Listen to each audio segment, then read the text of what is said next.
Peter Msigwa aliyewahi kuwa mwanachama wa Chama cha Mapinduzi alimaarufu kama CCM, pia kuwa mwenyekiti wa kanda ya Nyasa kupitia Chama cha Demokrasia na Maendeleo Chadema, ameibua hoja kali katika mitandao ya kijamii ambazo hoja hizo zimeweza kuibua maswali mazito na kuweza kuamsha fikra za Watanzania kuhusiana na mwenyekiti wa Chama cha Demokrasia na Maendeleo Chadema Tundu Antipas Lissu kuwekwa kizuizini zaidi ya mwaka mmoja.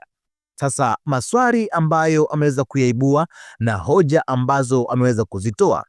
Sasa Peter Msigwa aliibua hoja mbalimbali ambazo hoja hizo zimeweza kuleta maswali mazito katika mitandao ya kijamii. Sasa twende tukajue ni yapi ambaye aliweza kuyaibua Peter Msigwa. Sasa yeye alianza kwa kuposti picha ya Tundu Antipas Lissu akiwa mahakamani.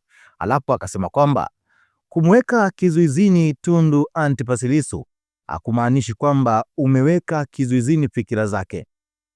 Unaweza kumzuia kuzungumza kwenye majukwaa ya kisiasa, lakini huwezi kuzifunga hoja zake katika akili za Watanzania.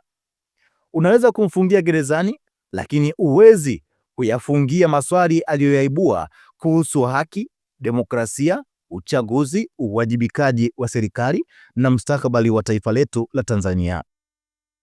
Kwa zaidi ya mwaka mmoja tangu kukamatwa kwake mnamo Aprili mwaka 2025, Lissu ameendelea kuwa kizuizini akikabiliwa na mashtaka ya uhaini, huku kesi yake ikikumbwa na hatua mbalimbali za kisheria na kuahirishwa mara kwa mara. Lakini historia ya siasa duniani inaonyesha kuwa mawazo hayaweki upingu. Mara nyingi kadri mtu anavyozuiwa ndivyo wananchi wengi zaidi wanavyoanza kujiuliza maswali yale yale aliyokuwa akiuliza. Kadri sauti inavyonyamazishwa ndivyo hamu ya kutaka kujua kwa nini imezuiwa inavyoongezeka.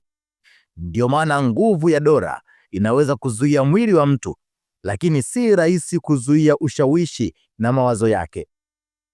Hoja zinaendelea kusafiri kutoka kwa mtu mmoja kwenda kwa mwingine, kutoka kwenye mikutano kwenda kwenye nyumba, makanisa, misikiti, vyuo, mabasi na mitandao ya kijamii.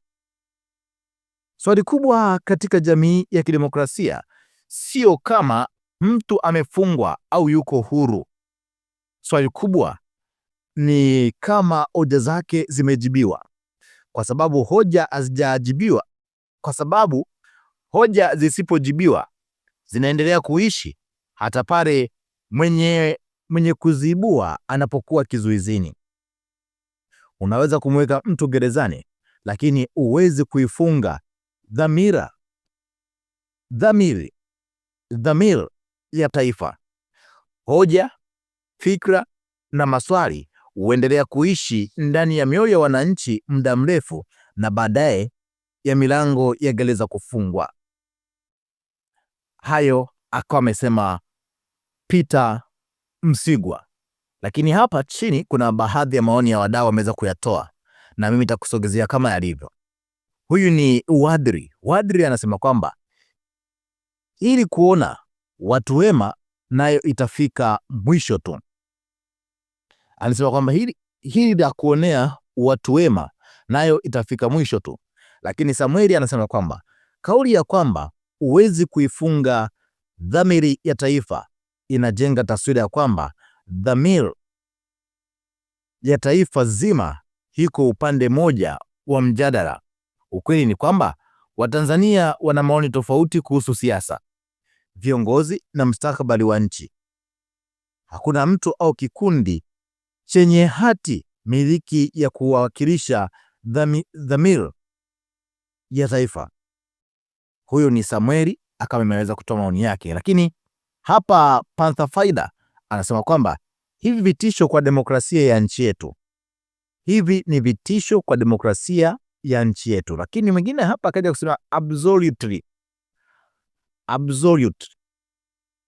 Lakini mwingine huyu ni Rashidi akasema kwamba huna jipya, hatukuamini tena, wewe ni wale wale tu. Lakini Sebastian akasema kwamba kabisa mchungaji wangu. Lakini tukija kwa mtu mwingine hapa anakuitwa Medrick, anasema kwamba yani wewe.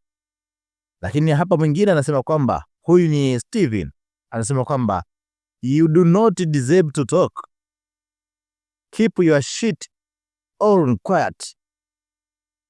Lakini mwingine hapa anaitwa Bini Kombo akaja kusema kwamba demokrasia ni mavi kweli. Lo, yani hapa akatumia neno kali ambalo linaleta ukakasi kidogo kwamba demokrasia ni kama majitaka.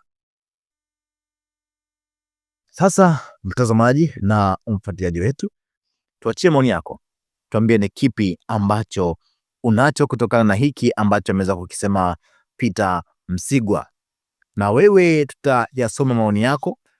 Endapo utaweza kuandika maoni ya kuelimisha, ya kuweza kutupa mwanga, tutaweza kuyasoma katika video zinazofuata, na tutaweza kuwa tunakuupa priority ya comment zako ili watu wengi waweze kuzisikia au waweze kuona maoni yako. Tukutane wakati mwingine na wasaa mwingine kuendelea kujuzana taarifa mbalimbali.